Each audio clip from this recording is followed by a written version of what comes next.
ब्रह्मर्षि पत्री जी, स्वर्णा मैम और सुधीर सर, आप सभी को आत्मवंदन। हमारे रायपुर से जो जैन सर हैं जिन्होंने ब्रह्मर्षि पत्री जी की भगवद गीता तेलुगु से हिंदी में ट्रांसलेट की, जिसके कारण हम इसका लाभ ले पा रहे हैं, सभी मास्टर्स, धन्यवाद सर, आत्मवंदन।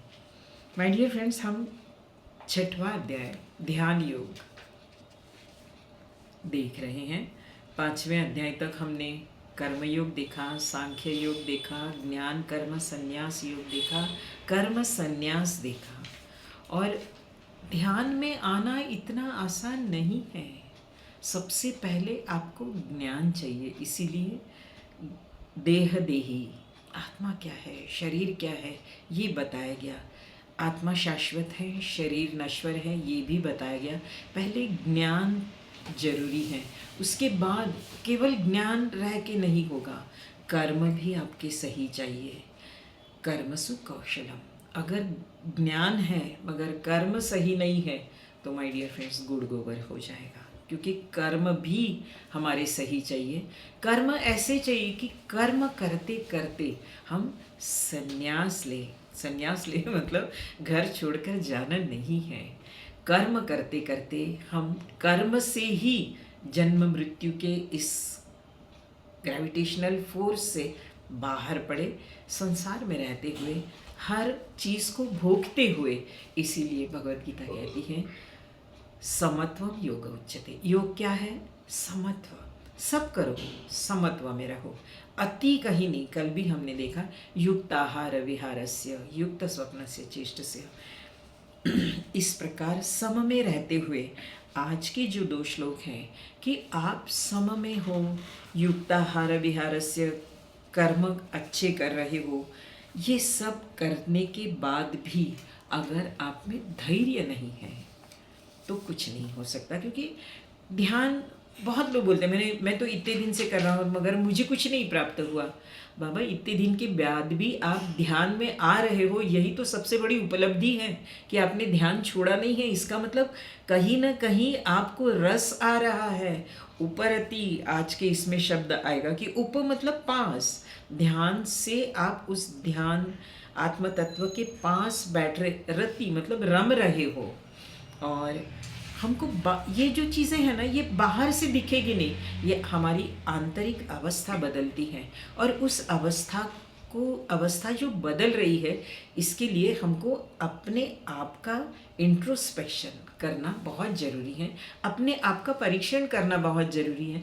लोग बहुत ज़्यादा ध्यानी बोलते भी हैं कि पहले जितना गुस्सा आता था अभी उतना नहीं आ रहा है। गुस्से की इंटेंसिटी कम हुई है, गुस्से की फ्रीक्वेंसी कम हुई है। नॉट ओनली गुस्सा, षड्विकार फ्रीक्वेंसी मतलब पहले दिन भर में 20 बार थोड़ा कुछ होने से तुरंत, जैसे एक इग्निशन रहता है ना, फट से आग लगती है, वैसे होता था कि सामने वाला थोड़ा कुछ कहे तुरंत गुस्सा आता था। मगर अभी ऐसे नहीं होता, मतलब गुस्से की फ्रीक्वेंसी कम हुई है, गुस्से की इंटेंसिटी। वैसे ही बाकी भी जो 6 विकार हैं, काम, क्रोध, लोभ, मोह, मद, मत्सर, ये सब ध्यान से एक आंतरिक उन्नति होती है। ये उन्नति हो रही है, ये महसूस करने के लिए हमें इंट्रोस्पेक्शन करना है अपना। और हमें इसके लिए थोड़ा सा संसार में रहते हुए, संसार से थोड़ा अलग होकर, जैसे कमल के पद्मपत्र का ये दिया था, एग्जाम्पल दिया था, वैसे थोड़ा सा ऊपर उठ के, थोड़ा सा अलग जाके, जैसे बोला था कि एकांत में बैठ के अंदर की गुफा में उतरना है। तभी हम समझ पाएंगे कि सच में हम में कुछ चेंजेस आए हैं, चेंजेस हो रहे हैं, और आगे हमारे विकार हमको कम करना है। तो माय डियर फ्रेंड्स, एक ही उपाय है, ध्यान। बाकी जो चीज़ें हैं ना, वो क्या होता है, बहुत बार घर में हमारे जो बाई झाड़ू लगाती है ना, वो क्या करती है, उसका झाड़ू लगा के हो गया, अभी पोछा लगाना है, उतने में कोई एकाध ऐसे कुछ कचरा वचरा रहेगा, वो क्या करती है, कारपेट के नीचे डालती है। तो वो कारपेट के नीचे चीज़ें जाते जाते फिर वहाँ से कीड़े बाहर आने लगते हैं। उस प्रकार हम और आप अगर ध्यान नहीं करेंगे, बाकी चीज़ें करते रहेंगे, ये पाठ कर रहे हैं, वो पाठ कर रहे हैं, ये कर रहे हैं, वो सब कार्पेट, क्योंकि अंदर आपके वो भरा हुआ है मैल, आप ऊपर ऊपर से लीपा पोती कर रहे हैं, वो सब कारपेट के नीचे ढकेल रहे हैं। फिर एक ना एक दिन ये पूरे जो षड्विकार है ना, ये प्रबल होंगे ही, वो कम नहीं होंगे। ध्यान क्या करता है, पूरा कारपेट उठा के क्लीनिंग, पूरा अंदर बाहर से आपकी क्लीनिंग होती है। इसीलिए ध्यान ज़रूरी है, इसीलिए स्वाध्याय ज़रूरी है, और इसीलिए सत्संग भी ज़रूरी है।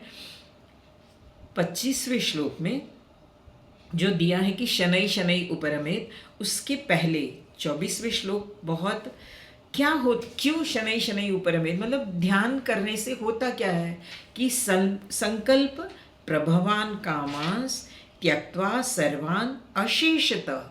हम जो संकल्प करते हैं, माय डियर फ्रेंड्स, संकल्प भी दो प्रकार के रहते हैं, एक पुश और एक पुल। एक पुश मतलब आपको संसार से बाहर धक्का देने वाले, जैसे हम और आप सोचते हैं कि रात्रि ध्यान है, आज पूरा रात भर बैठूंगी ध्यान में, ये आपको संसार से पुश कर रहा है बाहर। दूसरा एक पुल है संकल्प, जो हमें संसार में खींचता है, मेरे बेटे की शादी हो, फिर उसके बच्चे हो, फिर मेरा बेटा ये हो, फिर मेरी बेटी का ये हो, मेरा घर बने, मुझे 4 व्हीलर बने, मुझे लग्जरियस कार, ये सब संसार में खींच के रखने वाले संकल्प हैं। तो ये जो संकल्प प्रभवान कामांस, ये कम होते हैं। त्यक्त्वा सर्वान अशेषता, ध्यान से पूरे त्यक्त्वा मतलब ये निकल जाते हैं। मनसैवेन्द्रिय ग्रामम विनियम्य समन्तत, इसके लिए मगर हम और आपको इंद्रियों का संयम ज़रूरी है। केवल इतना ही चलेगा क्या कि हम थोड़े दिन ध्यान कर लिए, इंद्रिय संयम किए, तो हम उस आत्म तत्व को पा ली। माय डियर फ्रेंड्स, एक बात और कहूँ, कल एक मास्टर ने ऐसे ही पूछा था, आत्म तत्व कोई वस्तु नहीं है। आत्म तत्व क्या है, हमारे अंदर के भाव है, हमारे अंदर की मान्यता है कि अहम ब्रह्मास्मि। ये जब तक बिल्कुल दृढ़ नहीं होता ना, तब तक हम आत्म तत्व कोई वस्तु नहीं है, हम आत्म तत्व तक नहीं पहुँचे। यही नहीं रुकना है, आगे हम कल देखेंगे कि सर्वम खल्विदम ब्रह्मा, यही आत्मज्ञान को पाना है। कोई वस्तु, कोई चीज़, ऐसे कुछ भी नहीं है। ये चीज़ हमारी ही मान्यता, और ये मान्यता दृढ़ होने के लिए बार बार ध्यान करना ज़रूरी है, क्योंकि अनेकानेक जन्मों के संस्कार हमारे ऊपर हैं। आज तक हम, हो सकता है हम कई जन्मों के लिए ध्यान किए हैं, इसीलिए हम ये जन्म में भी ध्यानी बने, मगर माय डियर फ्रेंड्स, वो जो संस्कार है ना, वो जाने के लिए, क्योंकि वो नहीं तो उफन के आए, जैसे ही अनुकूल स्थिति मिलेगी वो बाहर आएंगे और फिर वो परेशान करेंगे। इसीलिए बार बार ध्यान, स्वाध्याय, सत्संग ज़रूरी है। और वो करते समय शनै शनै उपरमे, 25वां श्लोक पढ़ती हूँ।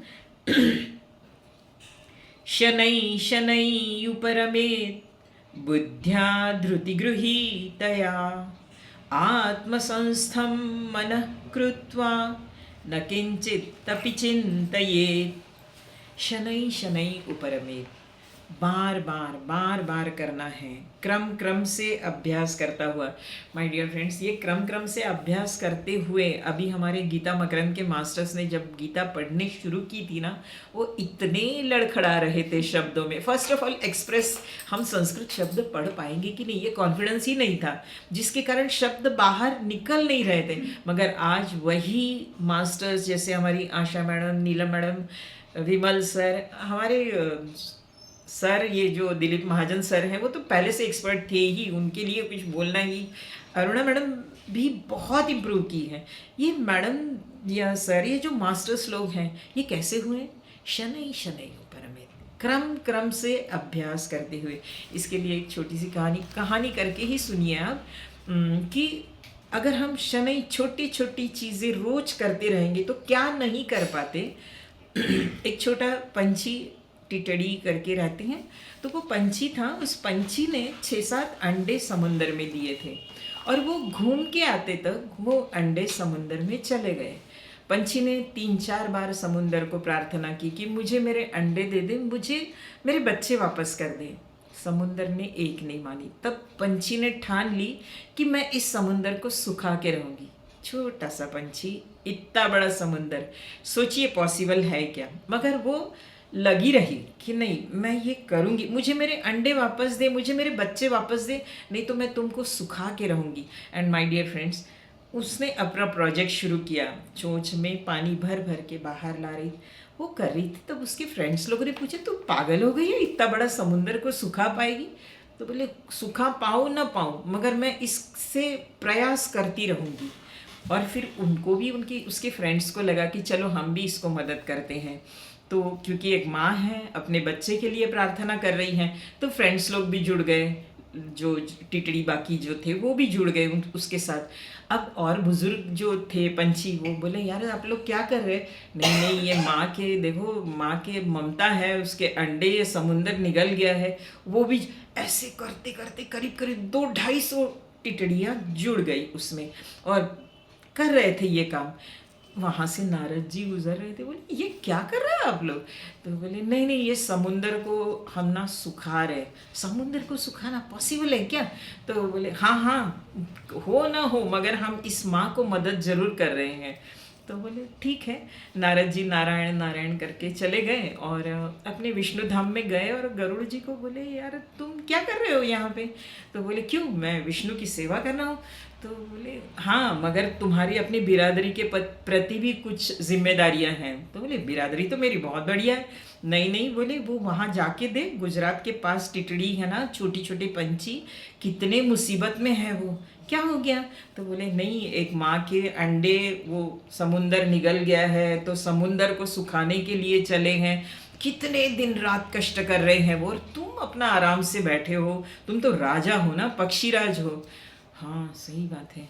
तो फिर उन्होंने गरुड़ जी विष्णु के पास गए कि बोले मुझे अब छुट्टी चाहिए। विष्णु भगवान बोले आज तक तो तूने छुट्टी नहीं मांगी, छुट्टी क्यों चाहिए? तो बोले नहीं नहीं, मेरे बिरादरी वाले लोग हैं ना बहुत परेशान हैं, मुझे छुट्टी चाहिए, मुझे उनको मदद करने जाना ही पड़ेगा। विष्णु भगवान बोले ठीक है ले ले, कितने दिन की चाहिए? तो बोले ज़्यादा नहीं मिलेगी। भगवान बोले हाँ ठीक है, मुझे एक ही हफ्ता दे दो, मैं मिल के आता हूँ, क्या प्रॉब्लम है, एक बार देखूँ तो अपने आँखों से। तो वो जाने लगे, उतने में लक्ष्मी आई। तो लक्ष्मी जी बोली कहाँ जा रहे हो इतने खुशी खुशी से? बोले आज तक मैंने छुट्टी नहीं ली, विष्णु भगवान ने मेरी छुट्टी सैंक्शन की, मैं जा रहा हूँ अपने लोगों से मिलने। हाँ नहीं नहीं, तुम्हारी छुट्टी सैंक्शन नहीं हो सकती। बोले क्यों? कल तो मुझे पार्वती जी के पास मिलने जाना है। तो पार्वती जी के पास तो आप जाओ। विष्णु नहीं नहीं, तुम्हारे बिना कैसे जा सकेंगे हम, तो मेरी तो छुट्टी से, मैं तो। बोले नहीं नहीं चलो चलो, विष्णु के पास लेके गए। तो विष्णु बोले क्या हुआ? अब देवी के सामने तो किसी की नहीं चलती, क्या हुआ? तो बोले इसको कैसे छुट्टी दी, मुझे तो पार्वती जी के पास कल जाना है, हमारा हल्दी कुमकुम का प्रोग्राम। ओहो हो। तो बोले बाबा गरुड़ जी, बोले नहीं मुझे तो उनसे मिलने जाना ही है। विष्णु बोले इतना ही काम है ना, मेरे साथ अपन चलते हैं वहाँ और तुम्हारा काम आज करा लेंगे, फिर तुम कल से छुट्टी पे नहीं जाओगे ना? नहीं नहीं जाऊंगा, मैं उसी काम के लिए जाने वाला था। ओके ओके चलो। फिर विष्णु उनके साथ गए, समुंदर को बोले कि बाबा जो दिए हुए अंडे थे ना वो वापस कर, ये गरुड़ अगर छुट्टी पे जाएगा ना तो मेरी बैंड बजेगी वहाँ पे। तो माय डियर फ्रेंड्स, शनै शनै उपरमे, अगर ये लोग प्रयास में नहीं रहते ना तो शायद उस माँ के वो अंडे नहीं मिलते। इस प्रकार हमें भी अगर आत्म तत्व को पाना है, अहम ब्रह्मास्मि की मान्यता दृढ़ करनी है, तो शनै शनै उपरमेत बुद्ध्या धृति गृहीतया, हमें धृति मतलब धारणा बनानी है। जब तक हम कोई उद्देश्य निश्चित नहीं करते ना तब तक हम कुछ कर नहीं पाएंगे। छोटे छोटे उद्देश्य भी देखो कि कल मुझे कहीं जाना है, अगर मुझे एयरपोर्ट 8 o'clock पहुंचना है तो मैं क्या करूंगी, आज रात को मैं जल्दी सोऊंगी, मैं 3 बजे उठूंगी, मैं 4 बजे तक सब ये करके मैं कैब को बुला के मैं 6 बजे तक, क्योंकि 2 hours बिफोर आपको पहुंचना है तो 6 बजे, छोटा सा उद्देश्य है, प्लेन पकड़ना है आपको, मगर आप उसको पहले से डिसिप्लिन्ड वे में चल रहे हैं। तो ये कितना बड़ा उद्योग, हमारा जो उद्देश्य है उसके लिए तो हमारे जीवन में, इसीलिए पहले आया युक्ताहार विहारस्य युक्त स्वप्नस्य शीलस्य, हमें डिसिप्लिन में रहना ही है। जब तक शिस्त नहीं आएगी, जब तक जीवन में डिसिप्लिन नहीं आएगा ना, हम आगे बढ़ नहीं पाएंगे उद्देश्य की तरफ। ये बहुत ज़रूरी है, प्लस धैर्य ज़रूरी है। और एक छोटी सी कहानी बताती हूँ, रामायण की कहानी याद आई कि पार्वती हिमालय की पुत्री सती, हाँ, और आपको सबको सबने रामायण देखी है, सीरियल रामानंद सागर की जो आई थी। सती के रूप में शिवा के साथ उसने विवाह किया और उसके बाद सती ने अपने आप को भस्म कर दिया यज्ञ में। योगाग्नि थी वो, योगाग्नि में अपने आप को भस्म कर दिया और उसके बाद का उन्होंने जन्म पार्वती के रूप में लिया। पार्वती हिमालय की पुत्री, मैना उसकी माता का नाम था। और पार्वती जन्म से ही उसको पिछले जन्म का सब याद था कि मैं शिवा की पत्नी हूँ, शिव की पत्नी हूँ। इसीलिए वो बार बार माँ को बोलती थी, माँ मैं ना तपस्या करना चाहती हूँ। माँ बोलती थी इतनी छोटी बच्ची तो इतनी कोमल, क्या तब हिमालय हिमालय था। वो बोलता था बिना तपस्या के कुछ मिलेगा नहीं, चाहती है पुत्री तो करने दो। तब एज यूजुअल नारद जी आए उनके हिमालय में और बताया कि हाँ मैनावती, अगर तेरी पुत्री है ना वो शिव की शिवा है, इसको तप करना ही होगा, तो इस जन्म में इसे फिर से शिव प्राप्त होंगे। तो तपस्या के लिए पार्वती हिमालय में ही बैठी थी। शुरू शुरू में एक समय भोजन, उसके बाद केवल फल, उसके बाद वृक्षों को फल आना बंद हो गया, उन्होंने पत्ते खाना शुरू किए, उसके बाद पत्ते खाना भी बंद हो गया। ध्यान करते करते, तप करते करते कर रही थी और उसी में शिव को एक बार लगा कि मैं इनकी परीक्षा लूँ। ये कहानी कालिदास ने अपनी इसमें लिखी है।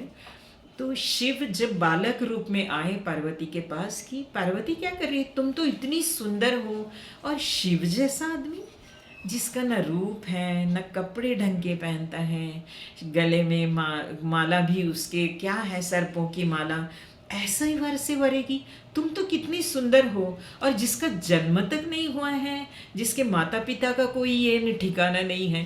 पार्वती हंस के बोलती है बस बस बालक, कितनी ये करेगा, उनके जैसा वही है, जिसका जन्म नहीं हुआ है ना, उसको चार लोगों को कंधे पे ले जाने की नौबत नहीं आएगी। अजन्मा है जिसके कारण वो अमर है। और बाकी चीज़ें तो सब गौण है, ये संसारी चीज़ें ये मुझे नहीं चाहिए, मुझे एक अमृत तत्व चाहिए और मुझे शिव से ही विवाह करना है।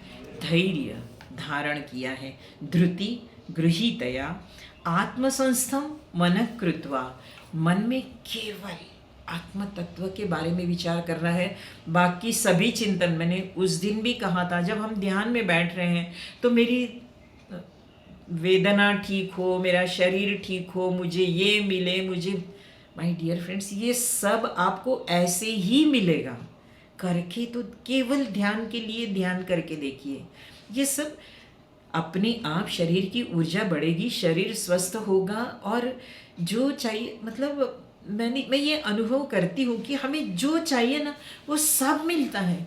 अपेक्षा करने की ज़रूरत नहीं, संकल्प करने की ज़रूरत नहीं, कुछ चीज़ की ज़रूरत ही नहीं, केवल ध्यान के लिए हम ध्यान करें।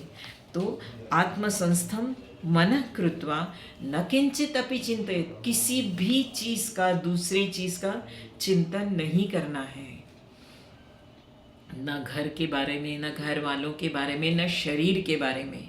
क्योंकि शरीर, कल भी मैंने एक उदाहरण दिया था कि नारियल जब तक कच्चा है ना, तब तक आत्मा, शरीर, हम जब तक हमारे विचार कच्चे हैं तब तक हम आत्मा और शरीर को पृथक नहीं देख रहे हैं। जैसे जैसे हमारा ध्यान बढ़ेगा माय डियर फ्रेंड्स, आत्म तत्व अलग होगा। नारियल कितने भी जोर से फोड़ो, शरीर को कुछ भी हो, मैंने मंसूद की कहानी भी बताई थी, आत्म तत्व तक पहुंचना है हमें, ये दृढ़ हो जाए तो फिर आत्मसंस्थम मन कृत्वा न किंचित अपि चिंतये। इस प्रकार 25वां श्लोक हमने देखा। 26वां श्लोक है, यतो यतो निश्चरति मनश्चंचलम अस्थिरम ततस्ततो नियम्यैतत् आत्मन्येव वशम नयेत्। एक बार श्लोक पढ़ूं। यतो यतो निश्चरति मनश्चंचलमस्थिरं ततस्ततो नियम्यैतत् आत्मन्येव वशं नयेत्। यतो यतो निश्चरति, जैसे जैसे मन चंचल, मन स्थिर होने लगेगा। माय डियर फ्रेंड्स, मन की एक खासियत है, आप उसको कुछ भी निगेटिव बोलेंगे ना, वो वही करेगा। एक संत थे, उनके पास एक शिष्य आया, तो वो शिष्य बोला ध्यान कैसे करते हैं? तो उन्होंने कहा सुबह जल्दी उठना है और बैठना है, नहा धो के बैठे, अच्छी बात है। नहीं नहा धो पाए, ब्रश व्रश करके थोड़ा अपने आप को फ्रेश कर लो, व्यवस्थित कर लो, ध्यान में बैठो। ध्यान में बैठोगे ना, बंदर की याद नहीं आनी चाहिए। माय डियर फ्रेंड्स, 5-6 दिन ध्यान में बैठा, कभी बंदर को देखा नहीं, कभी मन में आए, मगर आ रहे थे बंदर ही ध्यान में। तो उसने साधु को कहा कि ये कैसा ध्यान है? आपने कहा बंदर ध्यान में नहीं आना चाहिए, मेरे तो ध्यान में केवल बंदर ही आ रहे थे। बोले तुमको समझा रहा हूँ मन क्या चीज़ है। जो चीज़ नहीं करनी चाहिए ना, वही वो करता है। फॉर एग्जाम्पल, मन एक छोटे बच्चे जैसा है। माँ अगर कहेगी ना बेटा मैं ये काम कर रही हूँ, तो गैलरी में नहीं जाएगा, वो सोचेगा गैलरी में माँ ने रखा क्या है, सबसे पहले वहाँ धीरे से जाके देखेगा, जाएगा। ये मन करता है। जो समझदार माँ रहेगी ना, वो उसको बोलेगी कि बेटा इधर ये पेंटिंग कर, तू बहुत अच्छे से पेंटिंग करता है, मेरा ये काम होते तक 1 घंटा देखूँ तो तू कहाँ तक पेंटिंग कर पा रहा है। इस प्रकार से माँ उसको ये करेगी, उन्नति करेगी, मगर उसको किसी चीज़ के लिए मना नहीं करेगी, क्योंकि ये बालक मन है। वैसे ही हमारा मन बाल्यावस्था में हमेशा रहता है। उसको आप कहोगे ना कि तुम ये नहीं होना चाहिए मेरे जीवन में, वही होगा। इसीलिए बार बार कहा जाता है कि सोच सकारात्मक रखे कि ये मेरे जीवन में ये नहीं होना चाहिए, नहीं बोलना है, मेरे जीवन में ये हो रहा है, ये है, ये बोलना है। यतः यतः निश्चरति, जैसे जैसे इस चंचल मन को हम जो संसार में विचरता है उसको आत्म तत्व के पास बार बार ले आएंगे।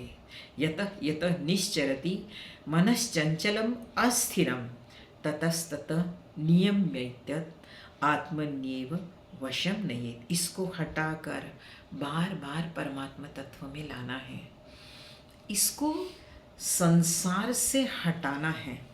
एक छोटी सी कहानी बताती हूँ कि रंगनाथ स्वामी करके नीति शास्त्रज्ञ थे। बहुत गरीब थी परिस्थिति, जब छोटे थे, माँ के अकेले बच्चे थे, पिता नहीं थे, घर में चूल्हा वगैरह जलता था, उस समय की बात थी।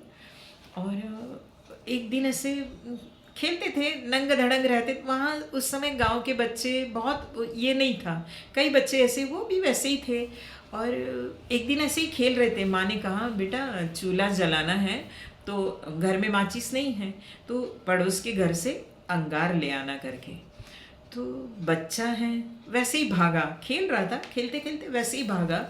पड़ोस में एक सार्वभौम करके बहुत प्रतिष्ठित व्यक्ति थे, वो रहते थे। तो सार्वभौम बस ये देख रहे थे, उतने में उनके घर में नौकर चाकर थे। नौकर बाहर आया, हाँ बेटा क्या चाहिए? तो बोले नहीं, मेरे एक अंगीठी चाहिए घर में ले जाने के लिए, तो चूल्हा जलाना है करके। तो नौकर बोलता है अच्छा अच्छा। तो नौकर भी ऐसे चिमटी में लाके देता है अंगीठी को। बच्चा देखिए क्या करता है, नीचे राखाड़ रहती है, वो राखाड़ को अपने हथेली में लेता है और उसके ऊपर हाथ आगे करके बोलता है इस पे रखिए अंगीठी, और माँ के चूल्हे में डाल देता है। ये सब सार्वभौम जो हैं, जो प्रतिष्ठित व्यक्ति थे, वो देख रहे थे कि ये इतना छोटा बच्चा और इतना लाया तो कुछ नहीं, मगर उसने वो राखाड़ रखने के कारण इसका हाथ भी बच गया। इसको तो किसी ने सिखाया नहीं। तो वो जो सार्वभौम थे, उन्होंने उस माता के पास गए और माता बेचारी अपना पल्ला वगैरह ठीक करके प्रणाम वगैरह करी। तो बोले ये आपका जो बच्चा है ना, ये आप मुझे दे दो। तो बोले पड़ोस में तो रहते हैं, आता जाता रहेगा भैया आपके घर। बोले नहीं, पूरी तरह से मैं इसको पढ़ाना लिखाना चाहता हूँ। ये बच्चे का दिमाग कुछ और है, इतने छोटे बच्चे को किसी ने बताया तक नहीं कि वो आया, एक आध बच्चा रहता तो वो अंगीठी उठा के भागता, हाथ जल जाता, कुछ भी होता, मगर इसने जो कर्म काम किया है, मैं तो देखता रह गया। इसका मतलब प्रतिभाशाली व्यक्ति है ये। और फिर उन्होंने उसको पढ़ा लिखा के, रंगनाथ स्वामी जो है वो बहुत बड़े जगत के प्रसिद्ध नीति शास्त्रज्ञ हुए।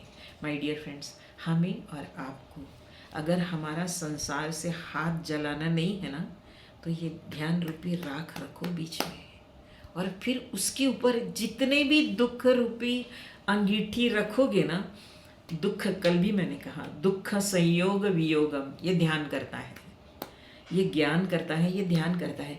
इस प्रकार हम और आप ध्यान, ज्ञान, स्वाध्याय, सत्संग करते रहेंगे तो धीरे धीरे शनै शनै उपरमेत हम आत्म तत्व में स्थिर हो जाएंगे।